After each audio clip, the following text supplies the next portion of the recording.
أعوذ بالله من الشيطان الرجيم. بسم الله الرحمن الرحيم.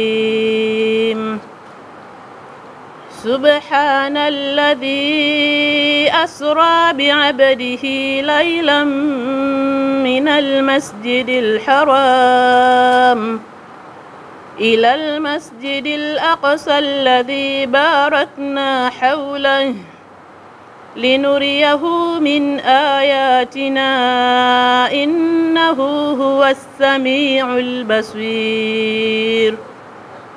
وآتينا موسى الكتاب وجعلناه هدى لبني إسرائيل ألا تتخذوا من دوني وكيلا ذرية من حملنا مع نوح إنه كان عبدا شكورا. Waomba wa Tanzania wote wawe pamoja nasi katika mashindano haya ya wanawake watu wazima, lakini waalikwa watakaohitajika kuja ukumbini ni wanawake tu.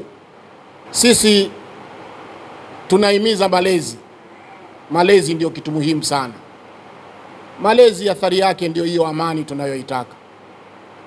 Na tukiwahifadhisha watoto, vijana wa kiume, watu wazima, wanawake, haya yote ni katika malezi, kuzilea nafsi, kuzilea roho, ili jamii iweze kukaa katika mwelekeo anaotaka Mwenyezi Mungu, na matunda yake ndiyo kufaidika na amani hii ambayo tunayokwenda nayo. Tunatoa mwaliko na msisitizo katika mwaliko wetu, akina mama asibaki nyumbani siku ya Jumapili. Karibuni katika ukumbi ili muweze kuona, muweze kushiriki katika mashindano haya muhimu kabisa ambayo ni ya kitaifa. Kuna mpaka vizee vinashiriki katika mashindano haya.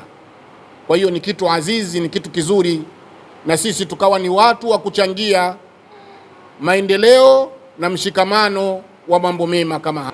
Ukumbi wetu wa mashindano safari hii ni DYCCC pale Chang'ombe, pale nyuma ya shule za Yemen,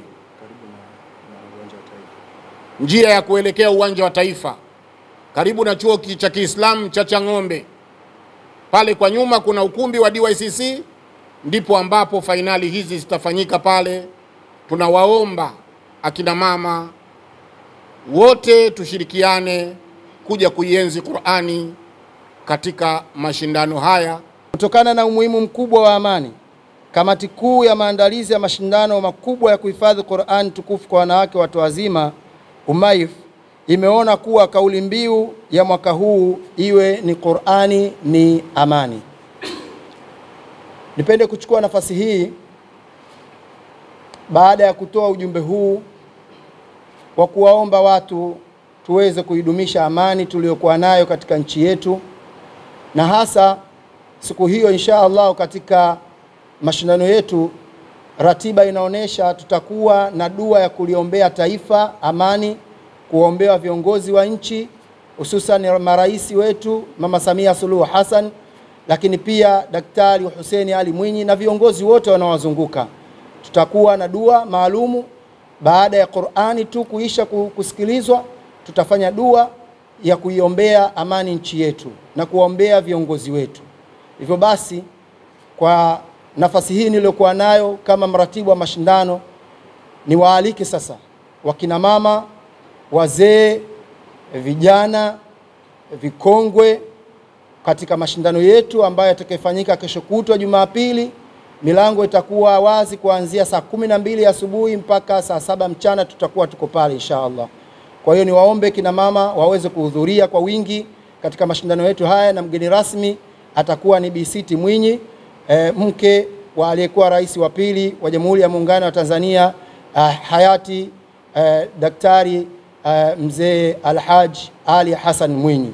Tunachokiona kwenye kuichagua kauli mbiu hii ni kuonesha umuhimu wa amani katika maisha, na sisemi maisha ya mwanadamu, bali ninasema katika maisha. Hata wanyama nao wanahitaji amani, lakini amani hii wa kuweza kuitunza na kuihifadhi vizuri ni sisi wanadamu ambao tumepewa dhamana hiyo. Kupitia mashindano haya tunahimizana kwenda kuitunza tunu ya nchi yetu ambayo ni tunu ya amani, ambayo Mwenyezi Mungu Subhanahu wa Ta'ala ametuzawadia. Ni jukumu letu kumshukuru Allah Subhanahu wa Ta'ala na kumuomba aendelee kutuweka nchi yetu katika amani tuliyo nayo. Kwa hiyo tumalizie baada ya kumuomba Mwenyezi Mungu Subhanahu wa Ta'ala kwa kuwahimiza kina mama waweze kuhudhuria siku hiyo, lakini na sisi kina baba tuweze kuwapa ruhusa wale ambao wako chini yetu kina mama waweze kuhudhuria kikamilifu kwenye kilele cha mashindano makubwa ya kuhifadhi Qur'ani kwa kina mama nchini Tanzania yanayosimamiwa na Ummul Mu'minina Aisha Foundation.